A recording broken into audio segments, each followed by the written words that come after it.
Bonjour Césaire. Bonjour. Comment ça va? Oui, ça va bien. Bienvenue. Merci. Contente de t'avoir. Content aussi d'être là. On va commencer par te demander de te présenter. Alors, je suis Gwem Tongim Aimé Césaire, ingénieur exerçant dans le domaine de l'eau, l'hygiène et l'assainissement depuis plus d'une dizaine d'années.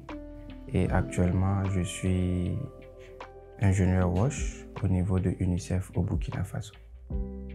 Qu'est-ce qui te motive?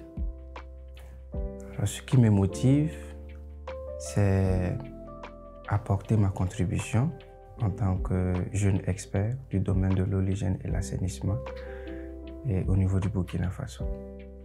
Des éléments très professionnels, très structurés, experts, professionnels, assainissement.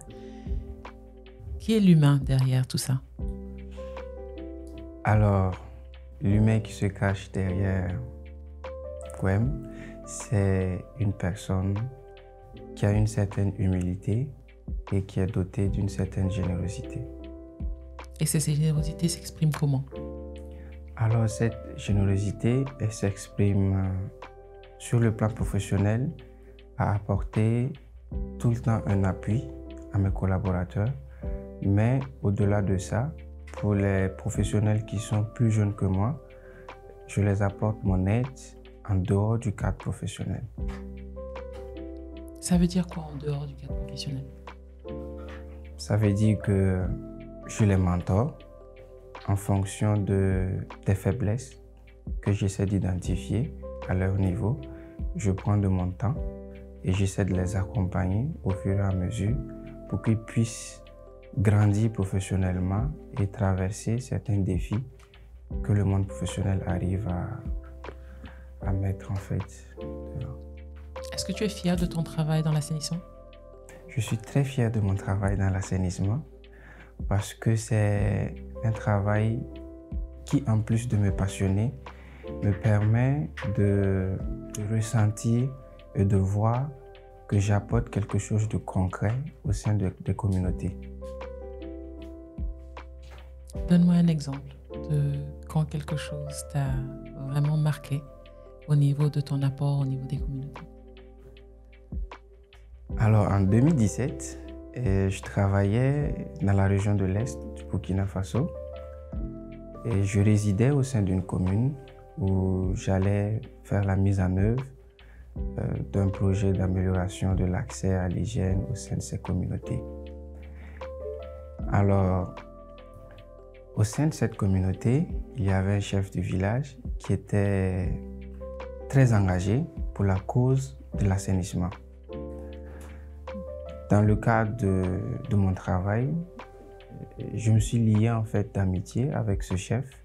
Je suis allé au-delà du cadre professionnel parce que même les week-ends, je me suis retrouvé à aller dans ce village, échanger avec ce chef sur différents aspects de la vie de façon générale, mais aussi comment est-ce qu'ensemble on peut améliorer en fait leurs conditions d'assainissement. Et cela a abouti en fait en 2017 à faire en sorte que ce village soit le premier de la région de l'Est à avoir mis fin à la défécation à l'air libre. Wow. Et ensuite, cette relation avec ce chef de village? Oui, et cette relation avec ce chef de village ne s'est pas limitée là. Et lorsque nous sommes allés pour célébrer cette communauté, le chef m'a offert des cadeaux. Il m'a offert un bœuf, un mouton, et il m'a même dit si je le désirais, il pouvait m'offrir en fait quelques hectares dans son village. Mais surtout, il m'a proposé une des filles du village en mariage. Naturellement, je ne pouvais pas accepter parce que je travaillais dans une institution qui ne me permettait pas. Mais c'est surtout la symbolique derrière ces cadeaux qui m'ont beaucoup marqué parce que j'ai compris que pour ce chef, l'assainissement était quelque chose de très important. Et moi, à cette époque, je ne m'attendais pas du tout à recevoir en fait de tels cadeaux venant de la part déjà d'une personne, mais surtout d'un chef de village. Et ça m'a fait comprendre que l'assainissement c'est quelque chose aussi qui compte comme l'eau au sein des communautés. Si on arrive à mettre le côté humain, voilà, dans tout ce qu'on est en train d'entreprendre avec eux. Absolument. Mais c'est aussi de par la relation que tu as construite avec ce chef de village, en allant les week-ends, en passant du temps avec lui, en apprenant à le connaître, non seulement lui, mais aussi, je suppose, les autres de la communauté. Est-ce que tu as toujours eu ce genre de rapport avec les gens avec qui tu travailles? Ou c'est venu plus tard? Alors, ce rapport vraiment est de mettre l'humain au centre de tout ce que je mène comme action. Ce n'est pas quelque chose que j'avais, surtout en début de carrière. Qu'est-ce qui s'est passé qui a été peut-être le déclic? Il y a eu quelque chose qui t'a montré que c'était important? Oui, il y a eu un événement que je dirais assez douloureux pour moi, qui m'a littéralement changé et qui fait de moi la personne que je suis aujourd'hui. En 2015, je travaillais toujours dans la région de l'Est et un matin, j'ai reçu un appel téléphonique de mon grand frère qui ne vit pas au Burkina. Il vit et travaille aux États-Unis depuis ma classe de 3e et on a l'habitude d'échanger très régulièrement. Et ce matin, quand j'ai pris le téléphone, j'ai senti automatiquement que quelque chose n'allait pas. Parce que le ton de sa voix et tout ce qu'il était en train de me dire, c'était pas sensé. Voilà, c'était pas structuré. J'ai compris que quelque chose n'allait vraiment pas. Du coup, j'ai raccroché et avec le décalage horaire, c'était pas évident. J'ai essayé de joindre un de ses amis et qui devait se rendre chez lui. Toute la journée, ça n'a pas été facile. Et c'est dans l'après-midi que son ami m'a fait un retour en me disant que oui, il y a vraiment quelque chose, il n'allait pas bien et on lui a diagnostiqué une dépression assez sévère. Oui. Et là, c'était un choc pour moi parce que j'entendais parler de la dépression, mais un proche de ma famille et de surcroît le seul grand frère que j'ai parce que on est une famille de 8 personnes, on est 2 garçons et je suis le dernier. Et c'était vraiment un choc émotionnel assez important, ce qui a fait que les 3 mois qui ont suivi, les 3-4 mois, je n'avais pas du tout de ces nouvelles, vraiment pas de ces nouvelles et ça a été très très difficile à supporter pour moi et ça a même eu un impact sur ma santé. Parce que je faisais des crises nocturnes, je me réveillais subitement la nuit où j'avais du mal à respirer. Ouais. Et comment tu l'as vécu? Alors, je l'ai très très mal vécu parce que, comme je le disais tantôt, mon grand frère, c'est mon mentor. C'est celui-là qui me guidait depuis que je suis petit. Et une fois à l'université, c'est celui-là toujours qui me guidait dans mes choix et je ne prenais pratiquement pas de décision sans le consulter. Et tout ce que je voulais faire comme initiative, il m'accompagnait, et tant par son engagement que financièrement. Et se retrouver en fait à voir mon modèle revenir à un niveau, je dirais aussi bas, c'est pas facile à accepter d'abord et c'est surtout difficile à surmonter parce que il est parti aussi en quête de quelque chose de bien pour lui et je me suis rendu compte qu'au moment où tout lui souriait, où tout allait bien, il a chuté et ça m'a fait me poser des questions existentielles et ça m'a fait revoir ma façon d'agir avec les autres parce qu'à tout moment, tout peut basculer. Qu'est-ce que tu as appris de cet épisode? Alors, comme je disais, c'est pas facile pour moi déjà d'en parler parce que la situation n'est pas totalement finie.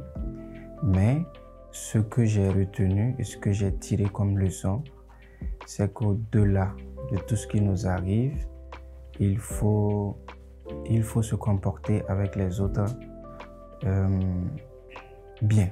Je dirais, dans bien, il faut être humain avec toutes les personnes qu'on croise dans notre quotidien. Ça fait que moi, aujourd'hui, quand j'arrive au bureau, du vigile à l'entrée je les traite de la même façon que mon supérieur hiérarchique. Je ne fais absolument pas de différence entre les personnes et j'arrive actuellement je me sens très bien, en tout cas dans la version de la personne que je suis en train de devenir, parce que je me suis rendu compte que être bien socialement, accepter les gens dans leur diversité, c'est aussi une force et c'est quelque chose qui m'aide à avancer au quotidien. Est-ce que cet épisode a joué, comme tu disais tout à l'heure, dans la relation que tu as eue avec ce chef de village? Qu'est-ce que tu as porté avec toi depuis ce moment-là? Tu dis que ce n'est pas fini, donc on parle d'un épisode de 2015, ça fait quand même presque 10 ans. 2 ans après, tu te retrouves dans ce village. Comment ça a influencé ta relation avec ce chef de village? Est-ce que tu le portais quand tu travailles avec lui ou est-ce que c'est juste venu naturellement? Effectivement, c'est 2 années après et ces 2 années n'ont pas été faciles. Mais je pense que en travaillant dans ce village, je ne me suis pas contenté de me dire que c'est un chef de village, je vais juste mettre en œuvre une approche avec des activités. Et j'avais toujours en fait en esprit ce qui est arrivé à mon grand frère. Et je me suis dit, il faut que j'arrive à communiquer autrement. Il faut que j'arrive à travailler autrement avec les gens. Et je pense que la première étape pour moi, c'était le type de relation que j'ai établi avec ce chef de village. Parce que dans ce chef de village, j'ai vu en lui une autre forme de mentorat. Et là, c'était un mentorat de la vie parce qu'il me parlait de son parcours, de ses aventures quand il était en Côte d'Ivoire, quand il est revenu au Burkina. Il a vu que là-bas, les gens construisaient déjà des latrines. Il travaillait au sein d'une plantation. Il a essayé, en tout cas, tant bien que mal, à amener les gens de sa communauté à réaliser des latrines. Mais le message ne passait pas. Voilà, et j'ai pu surfer en fait sur cela. Et ensemble, on a développé de très bonnes relations. On est toujours en contact aujourd'hui. Et cela m'a amené à percevoir l'assainissement autrement. Pas seulement une approche qu'on vient dicter au sein d'une communauté, mais si on veut changer le comportement, qui est quelque chose qui prend beaucoup de temps, il faut aller vers plutôt l'humain, chercher à comprendre comment est-ce qu'ils vivent au sein de leur communauté, leur vécu. Et je me suis rendu beaucoup compte que le vécu influence le changement qu'on veut apporter. Excellent. Et 8 ans après, ça continue à influencer la manière dont tu travailles, c'est ce que je vois. Oui, beaucoup, ça continue à influencer. Comme je le disais, mon grand frère, c'était un mentor pour moi. Et aujourd'hui, je ne me contente pas que de faire mon travail. Ceux qui sont plus jeunes que moi, j'essaie d'être un mentor à mon niveau, à mon échelle pour eux. J'essaie de contribuer, de faire en sorte que cette générosité que j'ai, qui s'est accrue à l'issue de cet épisode-là, j'essaie de le diriger vers les plus jeunes collaborateurs, les accompagner pour qu'ils puissent aussi exceller dans leur domaine. Merci, Césaire. Merci pour cette générosité déjà de partage. Ma dernière question, c'est Césaire est au service de quoi? Césaire est au service de l'homme. Césaire est au service de la communauté. Césaire est au service de tous ceux qui veulent bien le prendre tel qu'il est, avec ses droits. Merci. Merci.